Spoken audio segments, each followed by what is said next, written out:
A city will not be a city if there is no good food. Food is the soul of the society, it's the soul of a city.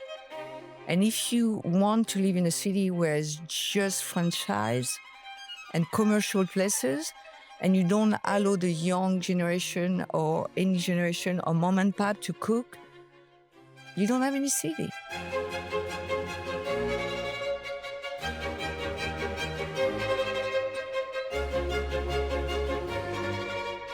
All right, now we sync the sound like old Hollywood. Hollywood. Okay. Let's do it. All right, Dominique Crenn. Yes. Thank you for joining us on this rainy Los Angeles day. Dude, thank you. Well, welcome. We're very happy to have Great.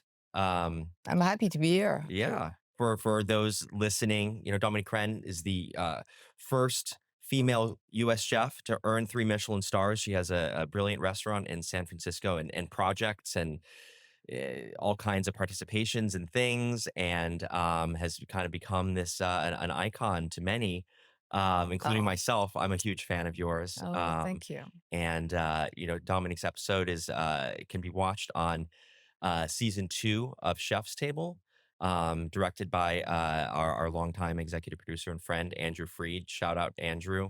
So how's Andrew? He's great. Okay, great. Really, really, really good. I miss him. And really, your episode is so beautiful. The food, of course, is stunning and wonderful. I love the way that you are with like the team in the kitchen was something that really like stood out, and the kind of like love Right. that kind of flows in there. And then like the poetry and the words. And we did a cool graphic thing that we've only done this for your episode, where we had kind of your writing, Right. your handwriting appearing on the screen, which was really, Right. really cool. So That's I encourage beautiful, yeah. people to watch it Yeah. and get the whole story. Yeah. So tell me about, what's been up for you recently? Like what's happening? Well, first I want to say thank you so much for doing this episode, because it was it was a beautiful episode, but it allowed me to grieve the death of my father. Right. And that was amazing. And we Yeah. don't talk a lot about grief. Grief is something that I think a lot of people think it's taboo. It's like, oh, okay, I can't show the world that I'm grieving. But it's grieving. It's amazing. So that was amazing. And that allowed me, I think, now to grieve my mother better. Beautiful. Yeah, it Beauty. is. And you're so vulnerable in the episode, which I think is a real service, because that's a big part of life. And, so many shows, they just everything is so hunky dory and perfect. And you showed a side of yourself that did you expect it to be like that when you were filming it?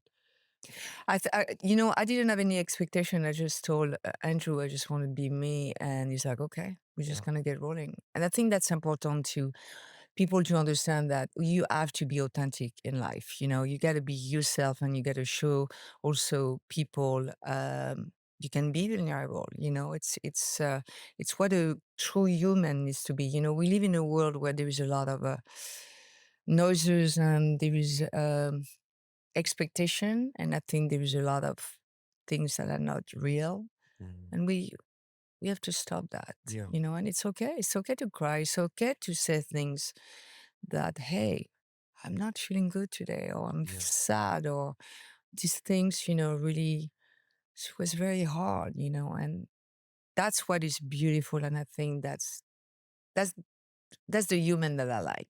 I want to meet people like this. Yeah. I don't want to talk to someone that has nothing to say, and they try to like say something so I like them. It's like, no, I don't want that. So Yeah. you know what I'm saying? Yeah, no, totally. And I want to encourage people to feel their feelings and not run Yes. from your feelings. Yes. It's okay to be sad. I It's think that okay there's to this be sad. fallacy where, there's a great book, I can't remember the name of the author, but this book, that Happiness Trap, where apparently many people feel like if I'm not happy all the time, then something's wrong, but it's never, life is not about being happy all the time. Yes. It's about knowing happiness. And knowing sadness and knowing these things, and part of you, yeah. you feel feelings, and but they are not you. Just because you feel sad sometimes doesn't mean that you are sad, but you feel sadness. Yeah, it's an and, emotion.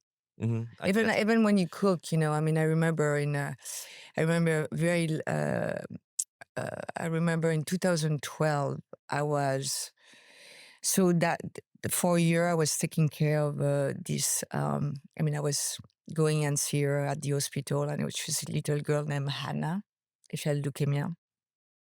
She write poetry, and we hang out. It was amazing, and it was the spring of I think 2012. A father called me and told me that she passed away, and I was so sad. But what I did, I went back to work and I canceled the menu I was going to write for the springtime. And I wrote a menu about her to celebrate her, you know. So it's also the sadness sometimes that you feel, you also find yourself also a different layer of emotion. And that can turn to beauty and also to make you yourself at peace. And Hmm. so sadness is also a beautiful thing for a human. Yeah. It's part of life, It's part of life, you know. Yeah. Um, but I'm happy today. So Good. That's good. Is that something that you find yourself doing a lot in the kitchen, is cooking with emotion as like your ingredient? only that, only that. I think if you want to tell a story, you have to feel everything, you know, and you have to. It's like it's all the layer of life, you know, and if you're not in tune with yourself, I mean, how can you create something that is yours? I mean, you can look at a cooking book and get a recipe and copy it or somebody else recipe, but I think for me, cooking is has to come from me, you know, Yeah. and so the emotion have to be there, and sometimes you know maybe people not gonna like it, but that's okay, you know. So yes. You got to be true to who you are. Hmm. And I tell to my team all the time, it's like, remember, you know, you are the one that cooking what we created, but your emotion is going to get into the way you're cooking. So be sure you are there and you know yourself. And because if you are not happy and angry at me or whatever, the food's not going to be good. So it's a journey, you know, and it's beautiful. Yeah. I feel today that I'm like such at a good place, Yeah. incredible place. I was feeling, yeah, it's some really just positive energy. You said you were loving 2025. You're big on 2026. Yes, I was loving 2025 because it was just a year of transformation. Remember, San Francisco went through COVID, horrible. Mm, And then I went through cancer from 2019 to, you know, I'm 5 years in remission now. And it's just like all the layer, you know, we're peeling. And then, man, 2025 was like, wow, amazing. I mean, a lot of soul searching and a lot of things to do, but it was the best year of my life to know myself. And now let's go. yeah. Yeah. Let's go 2026. Yeah. We are here. Yeah. Craziness. Yeah. Um, but now a lot of things, you know, and it's happening. First of all, I have two beautiful girls, 11 years old, Charlotte and Olivia. Um, I lost my mom 2 years ago, and so it's also Mm, a year where I find beauty in the world and remember who she was. And so that's beautiful. I finally grieved her. And I have a beautiful team around me. We just opened in Los Angeles. Amazing. yeah. Congratulations. Yes. Thank you. I'm writing a book about Brittany, about celebrating where my adoptive parents were. The book is not about me. It's about to showcase the beauty of the area and the people that live there Hmm. and celebrating also that culture. Hmm. And wow, so Yeah. many things happening actually. Yeah. Yeah. And you finally have grieved your mom, is kind of what you're saying. So this has been a Yeah. 2 year process of Yeah. that. And 2 years process. Yeah. yeah, of having now. Yeah. I think a lot of people forget when they get into their busy life how their parents, the anchor that you had Oh in your yeah. life. Yeah. And then yeah, we go on. I mean, I'm sure you went on after, I don't know, when you left the nest. And then you live your life, you whatever professionally and privately, and then you forget about it. Yeah, you call your parents, once in a while, and you go see them once in a while. I mean, they lived in France, so, and then you realize that, wow, she was my anchor. Yeah. I was calling her every time that I was going through something. I wanted to ask advice, and she was very far, and she never judged me. She never. She was listening. She always listened, and then suddenly she's gone. Hmm. What do you do? Who do you call? Mm. And and I talked to my brother about this, and I had to really went through it. And my relationship that I was in was not an anchor for me, but that my mom was really my anchor. Yeah. And then you realize, wow, that was beautiful. So I want to say to people, remember who is your anchor. Mm. And when that person leaves, remember that it's a very important part Yeah. of who you are and who you become. Yeah. So now my anchor is me. Yeah. Yeah. You have to become your own anchor. Yeah. Well, you're a whole person, You're an old and person. that's the You got to know you get to know yourself. Now I just realized that I'm on the quest of my own truth. And curiosity is one of the most important things for me. And I want to absorb energy around me that are peaceful and elevate me, but not energy that just bring me down and not a part of my psyche. Mhm. You understand what I'm Oh, saying? yeah. It's like you have a choice, and I want conversation. Yeah. I want people that excite me. I want, I don't know, I want beauty. Mhm. I want simplicity. Yeah. Yeah. You wanna live, I want to live. you wanna yeah, I know the feeling. I wanted to, actually ask you because I don't know that we posed this question to you in the episode, Mm, but looking back on your earliest memories, yes. what is the first memory that you have of tasting or eating something? The I think first you guys asked me that question. what's the first I thing? think it's tomato. How old are you? Like, take me back, paint the picture from the Well, I flashback. was very young. I'm not sure. I can't give you the age. I don't remember if it's like 8, 9, or something like that. But I always loved tomato. I don't know why, but I just something. And then, but there's this moment where I went to the garden, my grandmother garden, and In then Brittany. yes, and well, we all know that tomato originates somewhere else, but they Right. were brought to Europe. Sure.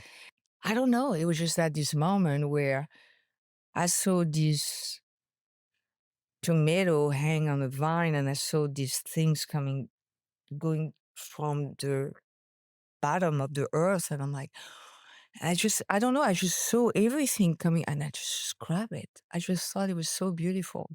And I know it was a tomato, but there was something else happened.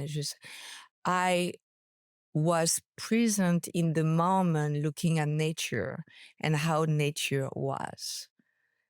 And the reason why the tomato was on this vine, and I grab it, I put it in my mouth, and Mm. just had like explosion of flavor. And I closed my eyes, and I think I had tears in my eyes, and it was just crazy. And but I think it was more the moment that I realized that nature is something beautiful, and we have forgotten as human to commune back to nature. Mm. We just take Mm. instead of understanding the why nature is here. But the understanding is, why are we here? And we're just a guest on this earth, so we have to take care of nature. Mm. And it was a beautiful moment. And I remember is I went frantic back to the house. I'm like, I had like it's so good. It's crazy. And like they were looking at me like, what? And so that was the first time. And then you can see now, I mean, tomato has been like just crazy. It's Yeah. like, yes, so tomato. Yeah. And I test a lot of things. Is my grandmother used to take me through, even like the peas or everything that every time that we were touching a vegetable, it was a storytelling behind it. You thought I was going to say foie gras. No. No. Um, Well, I mean, and then do you remember your first time tasting foie gras? yes, I think that was probably at home, but it was like more like the tearing of foie gras by Right. my mom. But I With the remember, yellow fat. yeah, Yeah. the yellow fat and the truffle Yeah. inside. Yes, amazing. I mean, hey, I know this is, I don't want to talk too much about foie gras because yes, I understand how people feel about it, but wow, that's so good. Yeah. Well, my That's so feeling is that it's really it's delicious. delicious. Do you even going even further back? Like Oyster, what? oyster and langoustine too. Oh, okay. Yes, because I remember, especially the langoustine, because I remember that my dad used to take me when we were in Le Cronan in Brittany. He used to take me at 3 a.m. To La Criée, which is the place where all the fishermen come back. And off the boat, getting fresh langoustine in Douarnenez, and they were all alive, and they was just grabbing we were grabbing the langoustine, and then we were grabbing the oyster, and then bringing back to the house. And my mom was like, just for at 12 o'clock for lunch, poaching them very fast in the cold bouillon, and then hot on the plate, and with a little bit of lemon. Le pain de seigle, which is black bread, and then obviously the bread, the Brittany bread, salted bread, and then that's it. And we used to have like this plate of like warm langoustine. We were like just taking the shell out, just taking everything, sucking the head, and I was putting everything. I was taking the bread, putting butter, the langoustine meat, and then a little bit of lemon, more salt, and in my mouth, it was like the best things I also ever ate in my life. But there was the story of where where they were coming from, looking at the fisherman and smelling everything out there and grabbing the bag and going home and looking at my mom, and it's just beautiful. Yeah. And that's what makes us remember it. It's the story that has so much. Yeah, the Um, story, and this is the only place where you can get langoustine. mhm. Okay, so when you eat langoustine in San Francisco, they're not from there. Right. So, and I think that's also, you realize that there is a time and place where you can get a produce or protein, and that's what make the place so special. Hmm.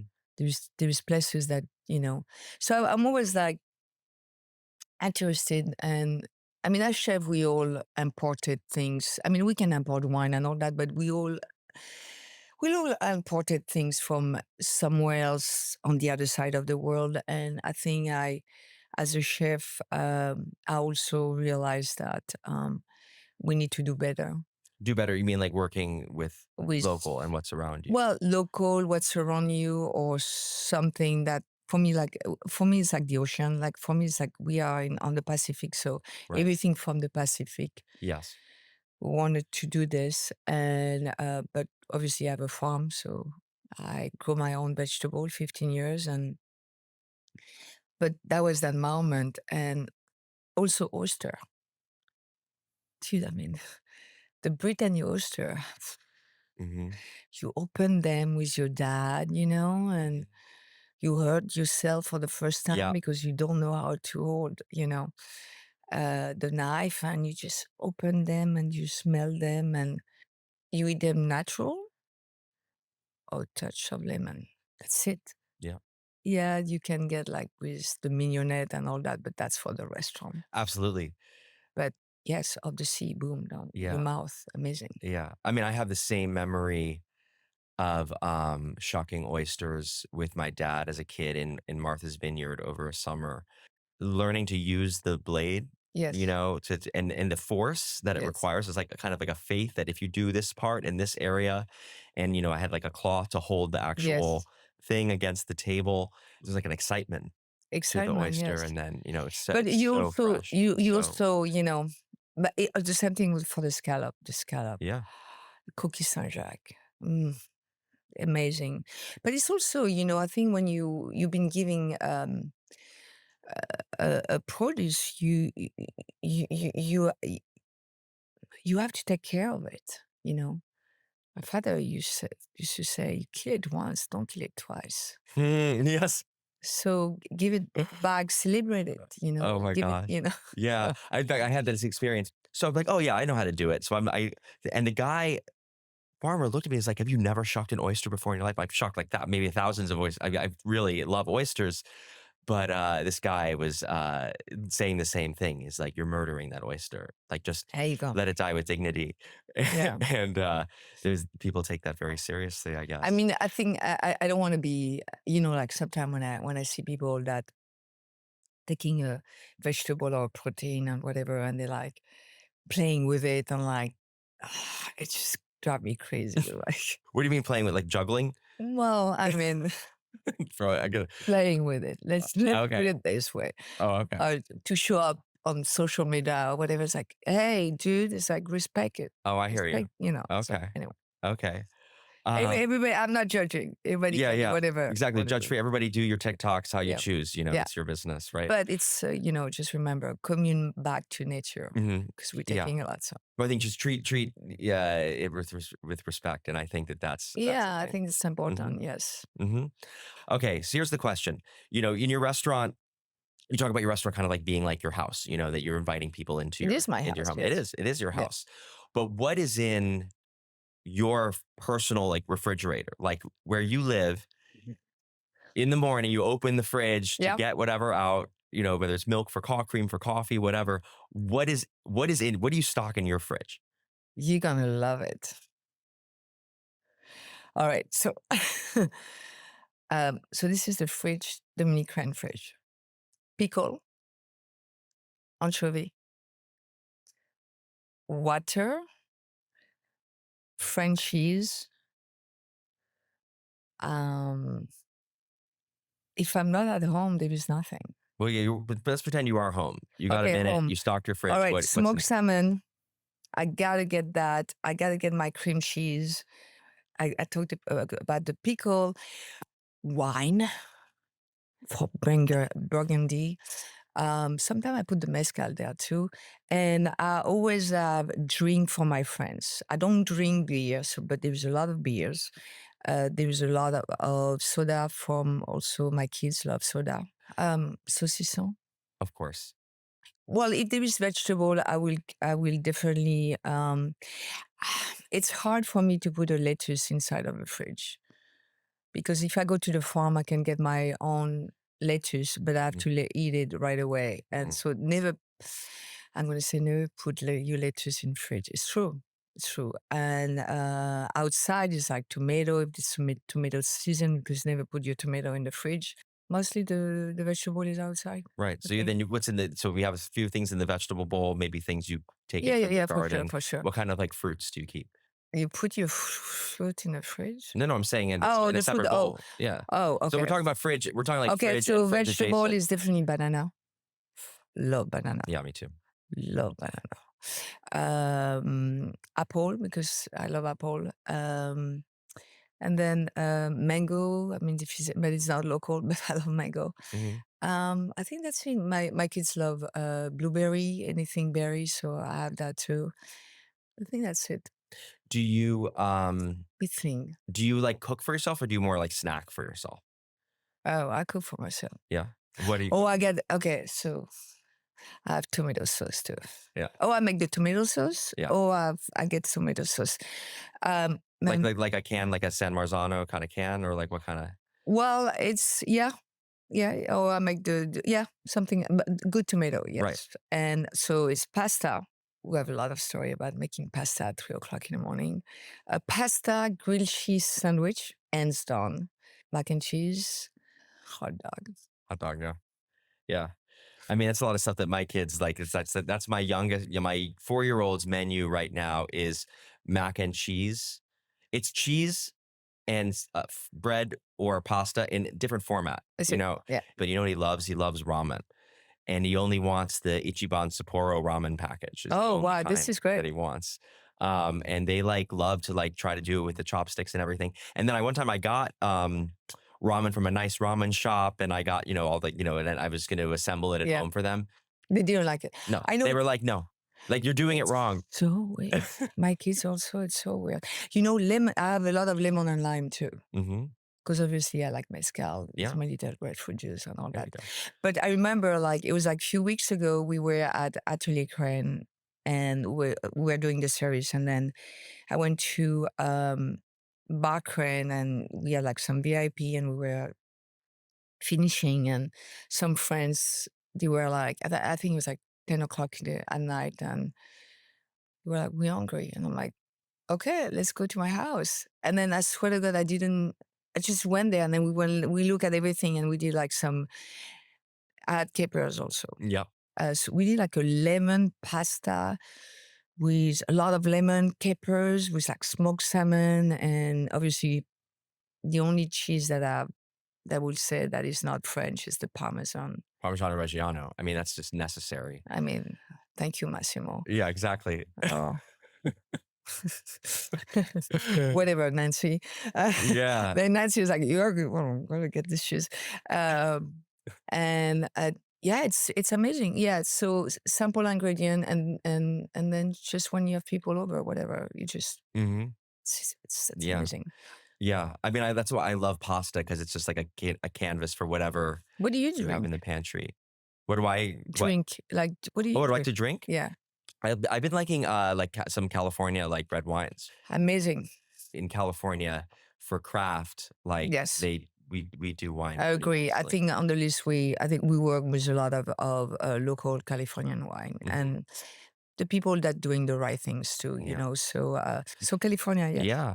Yeah. Okay, great. Well, you that's guys very get nice it. of you. Yeah. We get it. Yeah.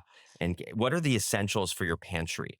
What do you always Oh, okay. have Yes. available? Um, well, sea salt for sure. Sherry vinegar, any type of vinegar too, but good one. Amazing extra virgin olive oil for sure, or olive oil. What do I like? What pastas? Like, do you keep dry pasta? Always. Yeah. Uh, What shapes are we rocking? I mean, I get shape of penne, linguine, spaghetti, angel. I mean, anything that. I get the big one also, the rigatoni. That's the big one, the big tube. The bit or wait, bucatini. Yeah, bucatini. Yeah. Yeah. Sorry, Massimo. Yeah, but mostly like linguine or spaghetti or something like that. Mhm. And then for sure, rice. Oh, you know what? Dry tuna. Oh, tuna can. Yeah. Yeah. Can I? Yeah. Tuna can, sardine Yeah. also. Sardine tin. Love the sardine Well, I tin. grew up with sardine because we grew up in Cannes also. There's a lot of Cannes in Brittany, like Right. in France. So I love that. And I mean, all the spices, salt, pepper, spices, Mhm. whatever. Shirodashi. Shirodashi. Yes. Yes, of course. I love that. And that's to make a nice like a umami stock. Yes, umami. I love brags. Oh, brag. Okay. Yeah, brag. Okay, liquid imidium. Oh, I love that. It's so good. And how do you use it? What do you put it in? It's so addictive. Right. It's so delicious. Yeah. It's kind of like, see, if you don't have soy, you use that. If you don't Right. have tamari, you use that. Right. Right. Let me see. That's it. And then when you have all those things, then you're just ready for whatever nice thing Yeah. comes in the garden, or if somebody sends you a nice Yeah, sugar piece of or meat sugar. or I mean, fish or anything something. like, yeah. Okay, great. Well, there's one thing I forget also in my fridge. I have a lot of butter. Oh, okay. Oh, a lot of butter, of course. It's incredible how butter makes everything so delicious. Yeah, it's, yeah. It's one of those things. Okay, so there's something that we worked on together other than Chef's Table. It's a movie called The Menu. Yes. People may not know this, Oh.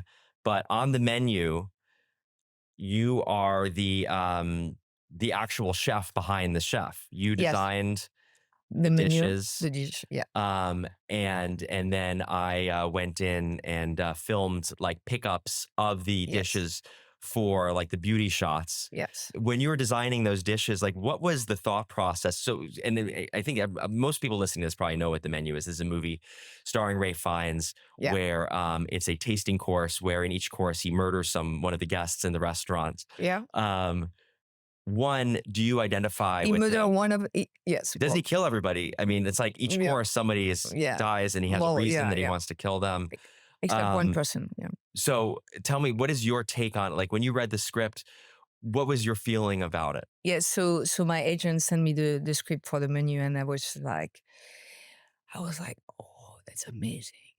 And crazy. And he's like, "Oh, this is the opposite of who I am." Yet I understood his process and who he was. And I'm like, I want to do it. And I just loved it, but I didn't look at, I didn't look at, maybe I didn't read it in a way that a lot of people saw in the movie. I thought it was someone that was obsessive, but also was very vulnerable and didn't deal with, I don't know, his past or anything like that. And also was trapped into a world where he needed to fight the judgment of and other people had the grips on him, like his investor and the Critic. food critics and whatever. And it was just, I think it was like mental health. It was like a lot of things in it, and I thought it was very interesting. And I wanted people also to understand the movie. And I was like, no, it's not just a fine dining. And like you pay a lot of money. There's people behind it, and it's like the pressure of the society into a restaurant, and this is not easy. And I saw it like this. I loved it. And then so every dishes needed to tell a story. So there's a lot of emotion in every dishes. Hmm. And Mark and the writer were super amazing, and I had to write with Ray Fine. Uh, l- Breakfast, lunch, and dinner. I loved it, and it was one of the best time of my life. Hmm. One of the most creative time of my life. Hmm. Like Yeah, you were kind of acting in a way, reading the script and interpreting yeah. his character and then being like, oh, if I'm this person, what would I cook? You know?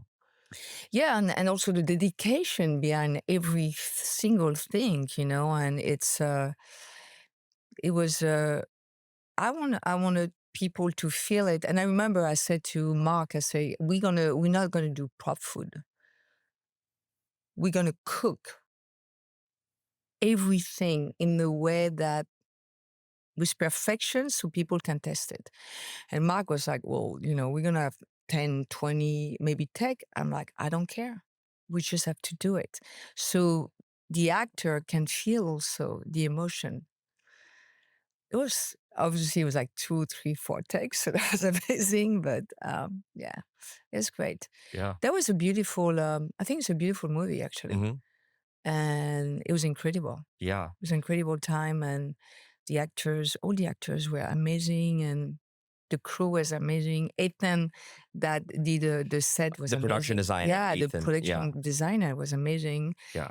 And then we become very good friends. And then he was like, "Can I redesign your restaurant?" And I was like, "Yeah, you get 6 weeks." So we redid Atelier and Crenn. It was amazing. You need a cinema production designer and build team Yeah. to turn something around that fast. Yes. That's for sure. That's for sure. Um, that's so cool. I forgot that. Yeah, I remember now because he was showing me the designs Yeah. of what he was planning for you. Yeah. Um, And I told him I had 6 weeks. mhm. We're closing 6 weeks. And he looked at me, he's like, okay. I'm like, you want to do it? Let's do it. And it was a back and forth, and he knew exactly the vision, and pretty amazing. Pretty And amazing. so what was amazing is in those moments, it's not about doing the work. It's also you meet people, and you meet beautiful connection, and that's become a part of your DNA, Yeah. and you remember that. And so for me, it's taking, one day at a time. And when you meet people, pay attention who they are and what they said to you and Hmm. how they make you feel. Hmm. And he's still in my life today, so this Yeah. is great. That is great. And if you hadn't worked on a movie, you might not meet somebody like that. Yeah, and yeah, it was pretty. Going back to the story of the menu, Yeah. what does the movie to you kind of say about mental health, like in the kitchen? What do you think it's trying to say, or what does it say to you? Well, I think first of all, this is something that we need to talk about. Mental health in the kitchen is huge. I don't know if my data is right, but I know that in my industry is a lot of addiction, alcohol, drugs, and suicide, because it's an industry with a lot of pressure, and nobody cares. I mean, nobody pay attention to it. But mental health is very important. So is I think when you have a group of people that work with you for long hours, they're away from their family. They spend a lot of time with a bunch of other people that are different way of looking at life. I think as a leader in the kitchen, we have to pay attention to that. So for me, it's important that they not overwork. They take care of themselves. We give them the tool also to look at life differently. If they want something, if they want, you know, if they don't feel good, or there is something they want to talk about it, there is always a door open, and we have the responsibility to take care also of the people that we're working with. Mm, So, and we can't overlook that, especially in my industry. And I think for a long time, people didn't care. So yeah. you guys have long hours too. And I think Right. But we get to finish the project and move on.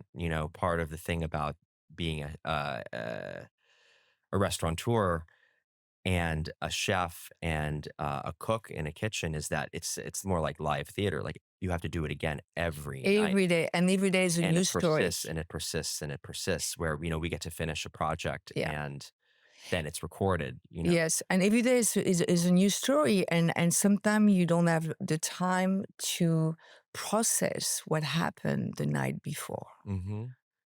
and then you have to show up the next day with a big smile on your heads, and it's difficult, and especially when you're on the leader, you also have to pay attention how everyone's feel in your kitchen or in the restaurant, and you have to be in tune in this. And if somebody is not feeling well, and if you don't pay attention to that, Right. That could be that attitude that is attitude, contagious, yes. or that So feeling, that vibe can. I mean, I have time where I thought I was gonna break many time, actually. Mm, And I think the only time that I was supposed to break, I didn't break, but I was at the time of my cancer. I just went and show up. And believe me, I was supposed to break down, but sometimes you just have to realize like, whoa, you get also to take care of yourself, and I have to take care of myself. And I think that's what 2025 was an incredible years for me. It was like, no more. I gotta take care of myself. right. I want you guys to take care of yourself, but I have to take care of myself. I said to my CEOs that I got to take care of myself. I'm not gonna do that. You got to learn how to say no, but you got to learn how to know who you are and where you are in life, and not be afraid of being vulnerable. It's you don't have to show up for other all the time. You got to show up for you. Yeah. Come on. Yeah. Well, that's what is the metaphor? Put your own oxygen mask on Yes. before you can help other people. Yes, it's interesting when, yes, you have to do yourself first. Mm-hmm. Hmm. Going back again to menu, um, is there part of you that's like it's almost like a little bit wish fulfillment. And I know you would never want to hurt anybody, but No, are there moments, you know, where you're just kind of like, there's a little satisfaction in the way that he is getting revenge? I don't want anybody killed. And there's a lot of people that think that the shit don't stink. I mean, come on. The judgment in this world is, is no, I don't want everybody. No, we're not. We're talking about like just the Yes, feeling, you it's know, because amazing. he does it, so you don't have, you know, you're not Yes, going to I kill don't have to anybody. do it. You don't have to kill anybody, but you kind of identify with the feeling. The entitlement that people have sometimes that they walk into the restaurant and they entitled to have a judgment about to someone work. And I understand that. I understand that you want to, this is your job and you make money out of us. I understand that, whatever. And I'm not judging you. And I know that we have great satisfaction if you write something great about us, whatever. And there is also, there is a limit, do not trash people because you want to trash them or because you're entitled to do it. Or you walk to the restaurant, like, you know who I am, I'm a blogger, so I'm going to eat free. And I'm like, so sure, Mhm. and I think I'm inviting people that want to come and to a restaurant, and I know there is a lot of expectation when the world puts you to a place where, well, this restaurant should be amazing, and I'm inviting you to my place, or if you go outside and go to another place, I'm inviting you to be open and to be kind. And if you don't like the place, don't trash them. Yeah. Just don't write Maybe don't write about it, you don't know, write about because it. I think that it's nice that I think that food journalism should highlight things that are great and are interesting, but I find it sad when writers, to entertain their readers or to get clicks or whatever, will trash a place and destroy that business. Yeah, or just write the chef and say, we came to your restaurant last night and we were very disappointed about the and we're not perfect. Nobody is perfect. We have half off night, and there is a lot of people in my industry that have also the best of the best have an off night. Do not judge us because one night, I'm sorry, you came up and you show up, and I mean, if someone tell me that, it's like, so sorry, I'm gonna invite you back and I'm gonna make sure you have the best experience. So I think we have to be open with a conversation where, like, hey, don't be afraid to say, hey, I didn't like the dinner last night and I felt Mhm. just bad. That's Yeah. just, I want to talk to you. It's like, because I know who you are, and just have a conversation. I'm open, Mhm. Mhm. but don't trash Yeah. people. I Right. just don't like that. I think I understand you have we in a world where you can have perspective and opinion, and I don't want to please everyone, and I'm not here to please everyone, and I'm sure you're not here to please everyone. But, just have some empathy.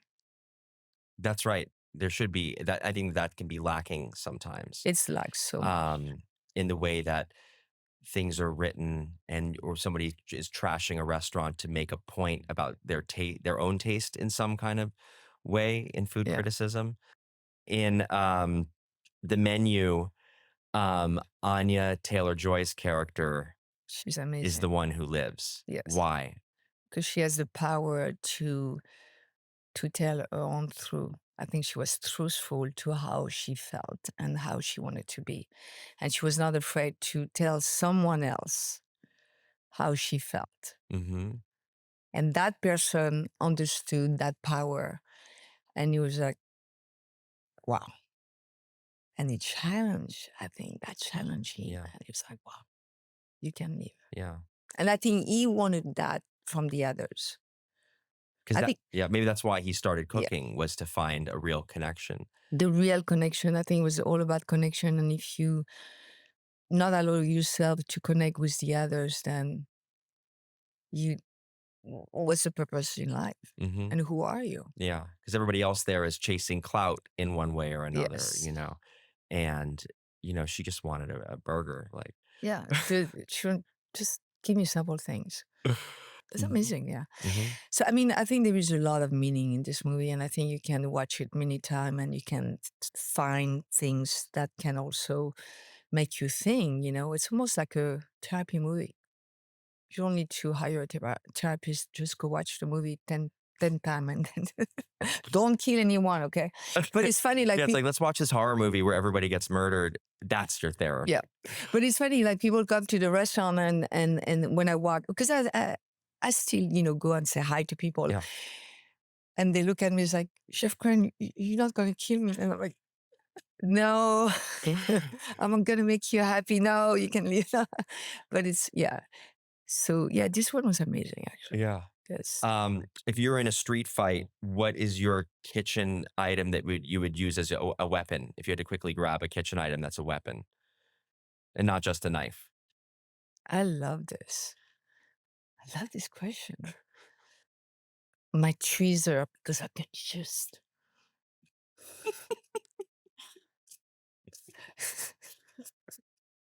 Because For the for the it's, listeners, she just said she will could just jab that into a neck. yeah, I guess, yeah. The tweezers can go in the neck, and the chef tweezers. That's great because also people like, oh, tweezer food. Da da da. It's yeah, like, here's a tweezer yeah, for you. exactly. Okay, perfect. Um, Every great things come in small package. oh, you got to work with Jeremiah Tower, Love them. who is an icon A great in friend. San Francisco and in the country, of course, and has had a lot of influence. Yes. Um, what does he uh, describe his like what he's like in the kitchen? Like, In, what is he like in the kitchen? I mean, I still know who he is. So, well, at the time, he was at Star. He was, And Star was like the hottest restaurant in San Francisco. yes, very well dressed, beautiful man at the time. I mean, he's still a beautiful man. He had this aura about him that was powerful.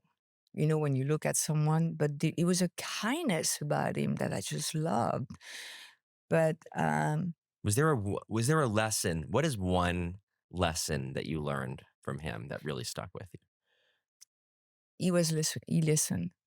And he was also very much aware about his surrounding and nature and the farmers around him, but he listened also with the people that work with him. And remember, we didn't have any menu.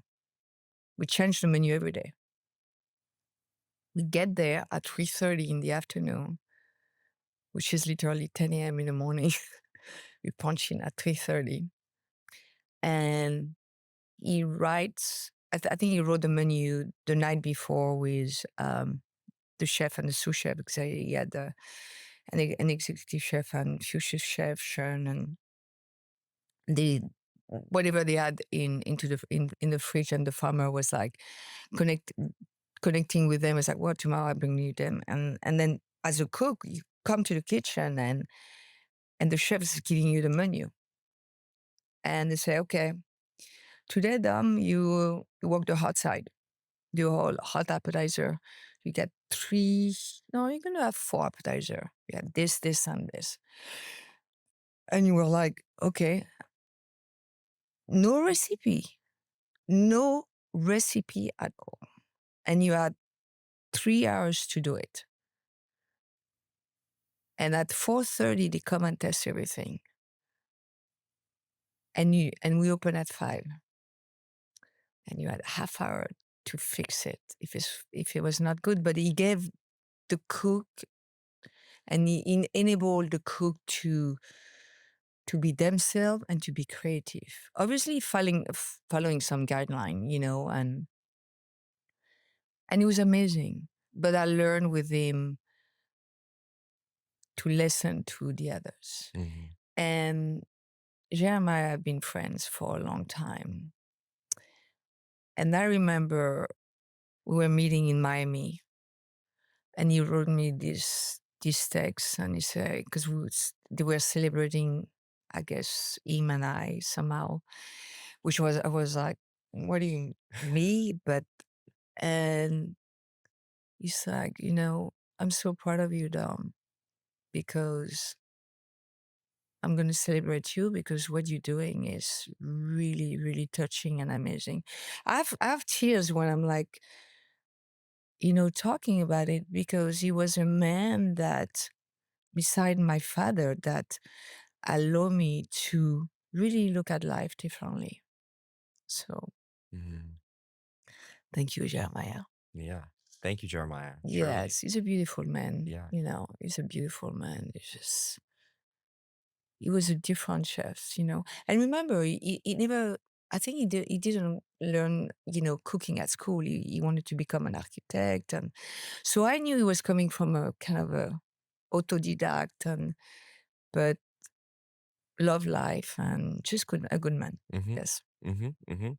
Do you wanna talk at all about your restaurant project in LA? Sure. Yeah, I mean, it's a great project. I know it's a partnership? With Dior. We started to work with them about 3 years ago. So it's been 3 years in process of creating and back and forth and creating Monsieur Dior by Dominique Crenn in Beverly Hills. And it was also an incredible process, creativity process. And then so they were rebuilding the store. And so it's a four level, and they have like the first two level is the new Dior store. It's amazing. And then a third floor is Monsieur Dior and the bar. Amazing. And then on the first floor is private event and also other things for VIP, and a beautiful deck. And it was about creating a space and understand Monsieur Dior and how he was as a man and his way of looking at life, and love the sea. He had a beautiful garden, love food, love beauty, and love art, and love life. Mm. And I remember I said to a journalist, it's like, 'cause we had the dream that I was walking down Rodeo Drive and holding his hand and talking to him how, I mean, he passed away, a long time ago. Yeah. And holding his hand and asking him question, how do you think that we're gonna do? And where that's conversation about how the menu should be, or what was the emotion that we wanted to set through the menu. And then just I woke up and Mm. He woke up before he gave you the answer. yes. So when what we did with the team, it's about obviously the Crenn DNA and the Dior Mhm. aesthetic, and we went through a lot of different book that a beautiful picture of like different dresses, and we picked a lot of dresses that were all those Hollywood stars, I think, were wearing, or just little things. And then we went through the dresses, and there's a detail that got our attention, and with the detail, we reproduce it on the dish. Oh, that's cool. And then every dish is represented a dress of, it could be, I don't know, Charlize Theron or Marilyn Monroe, Brigitte Bardot, or. And then just a detail on it, just like Sophia Loren was wearing. You're gonna see if you at the desert, beautiful, and then just focus on that and just take the story from that. So Mhm. You always, like, dress so cool and, like, stylish and everything. my style. What is it about France, like, the fashion and the food? Like, what do these things have in common that makes it a French thing, do you think? Like, what is it? It's about looking at things and understanding maybe the beauty of it and the purpose of it, and just put it on. Yeah. We don't we don't follow fashion. We are fashion. Is it nice? Yeah.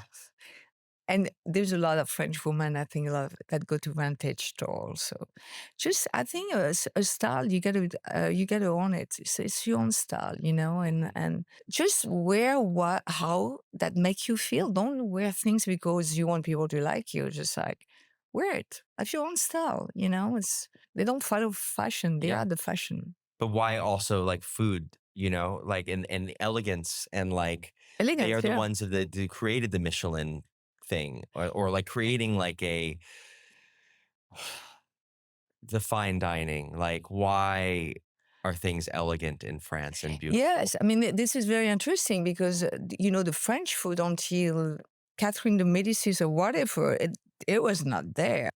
I mean, when you think about great food, I think Chinese food was the culinary was amazing before the French culinary.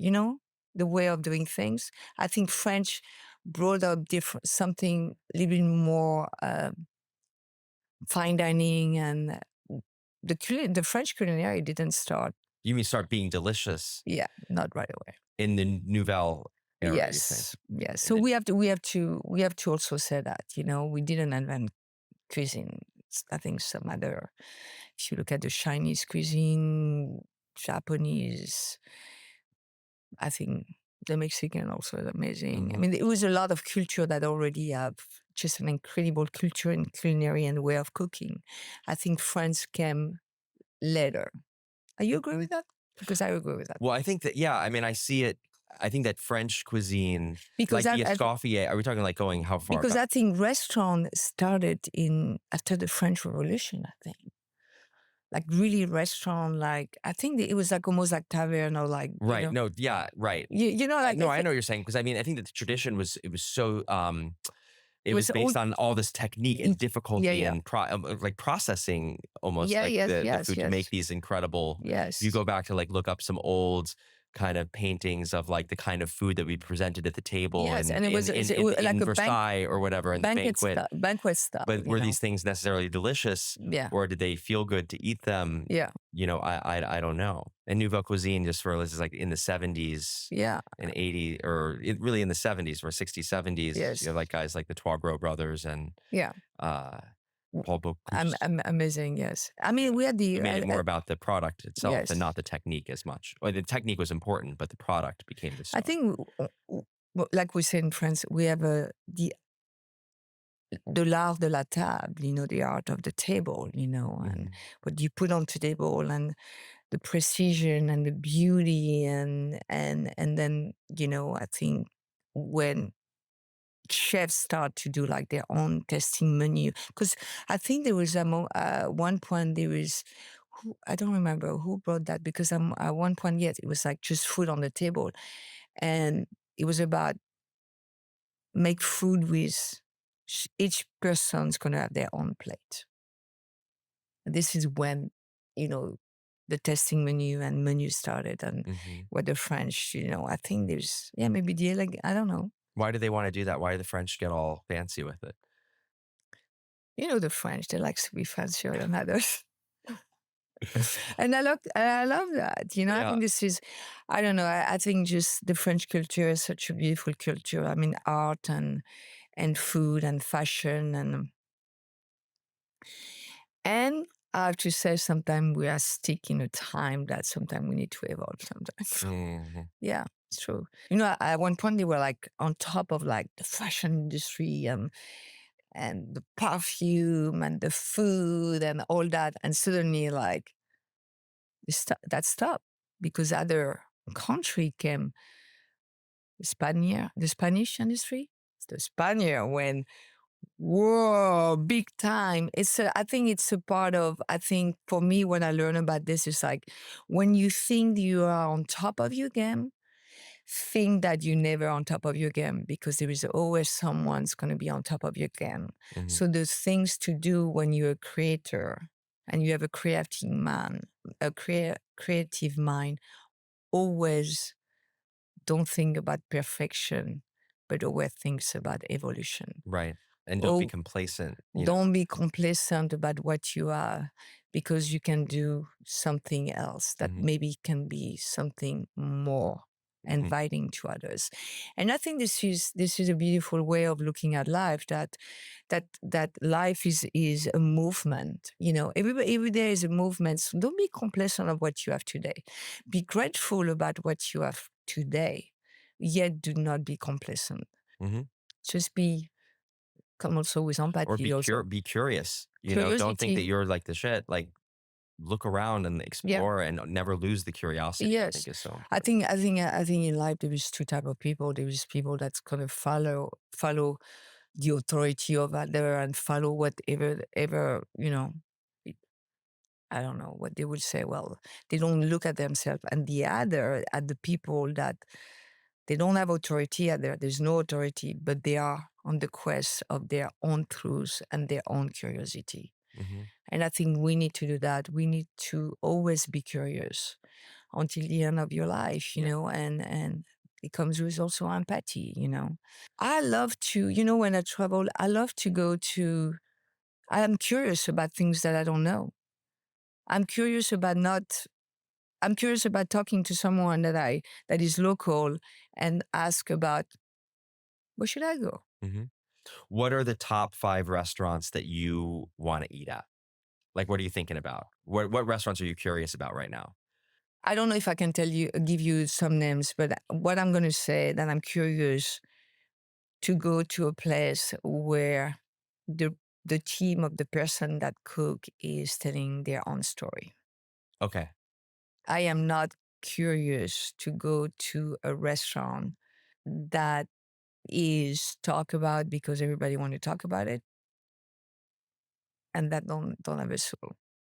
That doesn't yeah, you wanna go to a restaurant with Yeah, actually I want to go to a place where I feel that I can feel the soul of the chef and I can feel their story, and that's very exciting for me. And I can go on the street and like just eat something out of the street, but Mm, someone say, "You gotta go to those people." It's just there's something about it that is amazing. mhm.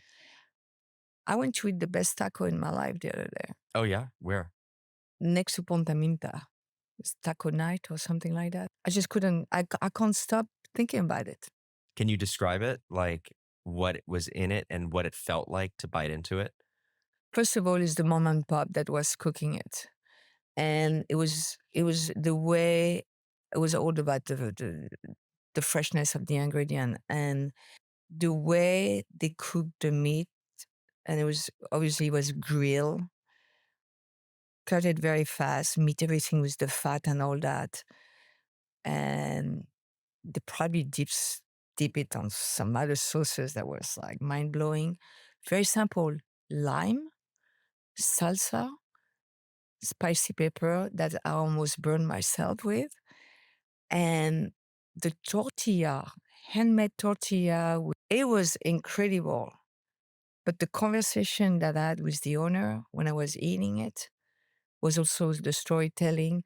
And then the mother and the father and all the family were just, and the kitchen, when you look at the kitchen, it's like, how did grill? It's like, you just put a kitchen together. It was incredible. And it was packed and it was lined at the door and you was just, it makes me, I mean, for me, that's what I want to. Mhm. I know tasting menu can also make me feel this way. But I want to feel, and it was like it was not just about the food, but it was also the connection with Right. Okay, that last thing, because I know you mentioned that you seem to I'm taking that you love Chinese food. love, And San Francisco has an incredible, dim sum. Chinese Yeah, cuisine. incredible. What are your spots for Chinese food? Um, we go to Clement Street, usually different spot, and then I can't tell you the name because I don't want to tell the name because there's a lot of them. But the beauty of it, why I love it so much is I don't love everything, but what I love about Chinese cuisine is show you how connected the world is about cooking. And when you go everywhere in the world, there's any type of form, bread, tortilla or crepe or bread or they also have some crepe. You know, it's all connected. So there is a connection there, you know, and I think we have to also, we don't own our own cuisine. We the way that we cook doesn't belong to us. Mm. It belongs to the world, Yeah. and that's beautiful. Yeah. And so thank you, because there are a lot of people that can be before us, and there's a lot of history that can be before us, and it's beautiful. You know, there's a way that perhaps my grandmother used to cook, and you go to Mexico and you go to Yucatan, and I was like, what? My grandmother used to do some, you know, like we all connected. Yeah. But Chinese food is amazing. Yeah. And they know how to ferment things. Yeah. So we're saying, so yeah, so Marco Polo goes like a lot of the the Yeah. delicious flavors, or like the, I guess what we call like, you know, the really like the soy and the a lot of the satisfying things that we love about cuisine may come from China, from Well, a lot of things come from missionaries China. going Yeah, there yeah, and for sure. taking, yeah. Okay, what's your favorite dim sum menu item? Like what do you take off the cart when you're at a dim sum? Oh, shrimp.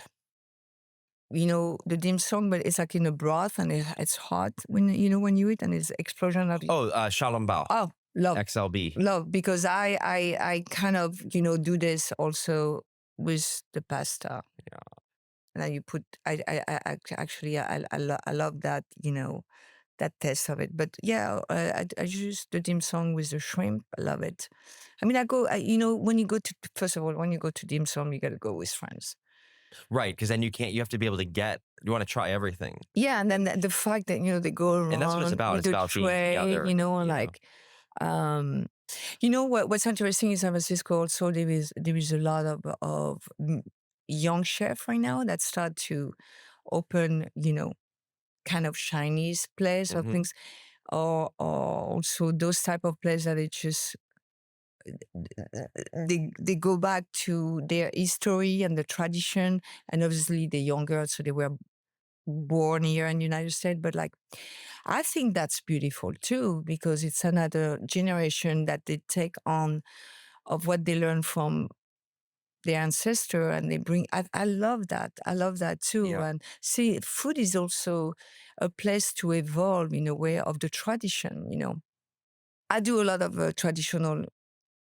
I'm all about sauces. I mean, I'm all about sauces. So French sauces are very important to me. Yet I have to evolve in the way that I make the sauces, to make it maybe in a way that maybe they're lighter, or maybe I want to also bring my own DNA to it.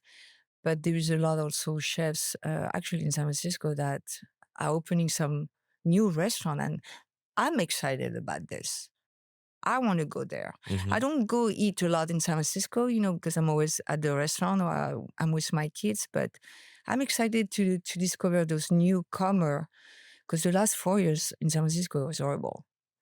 The COVID, there was a lot of restaurants were closing, and I want to thank the community, because a lot of money is going back to San Francisco, and I love that young talent are willing to invest. And I'm going to be your biggest fan, wherever you are, because that's what I want. I want that, and that's because we have to remember that a city will not be a city if there is no good food. Yeah. It's the soul of the society. Food is the soul of the society. It's the soul of a city, and it's the soul of the community. And if you want to live in a city where it's just franchise and commercial places, and you don't allow the young generation or any generation or mom and pop to cook, you don't have any city. So invest in small restaurants, support small business. Boom. It's true. Yep. It's true. And I hope that any political person, that any mayor, do not allow big things, commercial things in a city. Put them outside Mhm. on the highway. It's the only way that you can go eat. No, but it's true, it's just, I mean, those mom and pop at the fabric of a city, and at the landlord not overcharged. That's craziness. It's like work, I think landlords should understand also when they have a space for someone in the industry, they need to understand this is not a retail place. This is a space that we're going to cook food and we're going to feed the community. We can't overcharge things, but work with them. Do you rather have someone that's going to stay 1 year at your place because you overcharge them and after a year they can't pay your rent?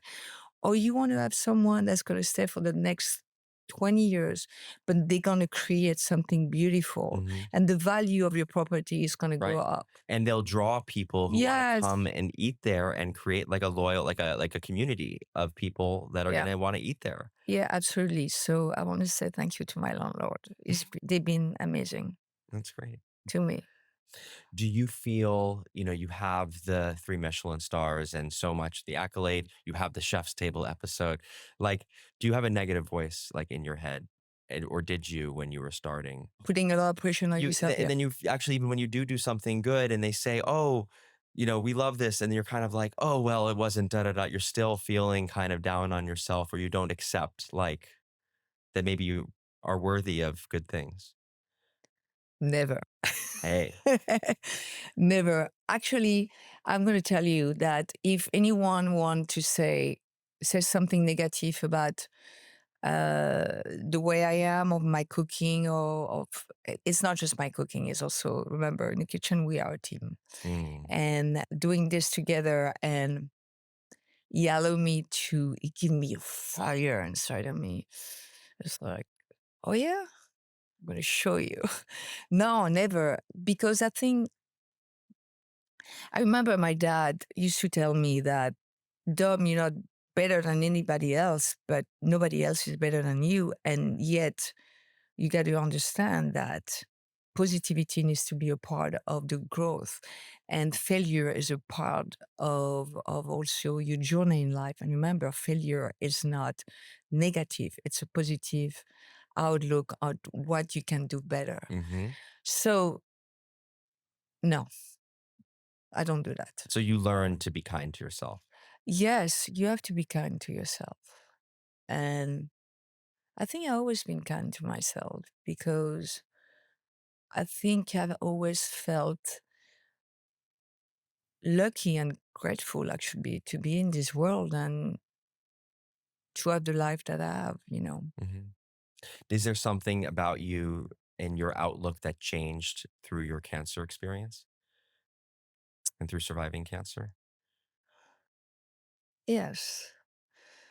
Um life is short. Life is I mean there was this moment during the cancer which so it was a difficult cancer and at 16, I'm not talking about this to be like, uh, no one's, please feel sorry about me. Mm, But we had 16 session of chemo. And I remember it was, I think, the number 14, which was the last for the chemo, difficult.